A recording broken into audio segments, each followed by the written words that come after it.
রাষ্ট্রপতি নির্বাচনের ভোটার তালিকা ইসিতে পাঠিয়েছে জাতীয় সংসদ সচিবালয়।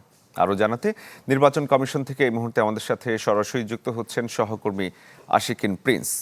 প্রিন্স, কখন নাগাদ এই তালিকা জমা দেওয়া হয়েছে এবং রাষ্ট্রপতি নির্বাচনের পরবর্তী ধাপগুলো কি হতে পারে?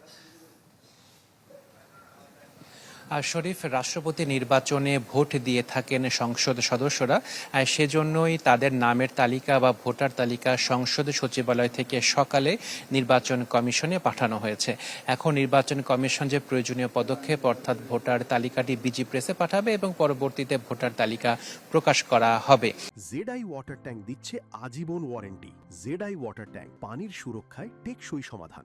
এবং ভোটার তালিকা আর রাষ্ট্রপতি নির্বাচন নিয়ে আমরা জানতে পেরেছি যে দুপুর 2টোর সময় সিনিয়র সচিব আক্তার, নির্বাচন কমিশন সচিবালয়ের সিনিয়র সচিব, তিনি সাংবাদিকদের সাথে কথা বলবেন এবং নির্বাচন কমিশনের এবং রাষ্ট্রপতি নির্বাচনের যে তফসিল, সে তফসিল বিষয়ে কোনো কথা তিনি বলেন কিনা সেদিকে কিন্তু সবাই তাকিয়ে রয়েছে।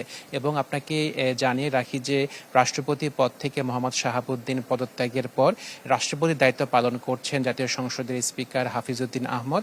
এবং সংবিধানে বলা আছে যে রাষ্ট্রপতি পদত্যাগ করার 90 দিনের মধ্যে নির্বাচন করতে হবে, নতুন রাষ্ট্রপতিকে নির্বাচন করতে হবে। তো সেই হিসেবে 90 দিনের যে ক্ষণগণনা সেটি এর মধ্যে শুরু হয়েছে এবং হয়তোবা কিছুদিনের মধ্যে নির্বাচন কমিশন থেকে রাষ্ট্রপতি নির্বাচনের জন্য তফসিল ঘোষণা করা হবে। একটি গুরুত্বপূর্ণ বিষয় যে সংসদে একক সংখ্যাগরিষ্ঠ দল হিসেবে বিএনপি রয়েছে এবং তারা যাকে প্রার্থী হিসেবে মনোনীত করবে সেই ব্যক্তি মূলত রাষ্ট্রপতি হিসেবে নির্বাচিত হবেন।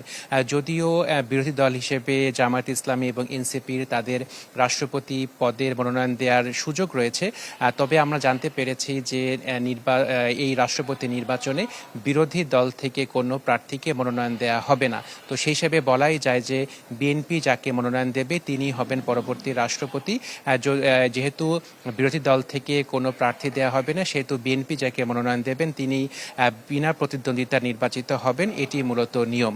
তো শরীফ, এই হচ্ছে সর্বশেষ তথ্য আমার কাছে। প্রিন্স, ধন্যবাদ আপনাকে।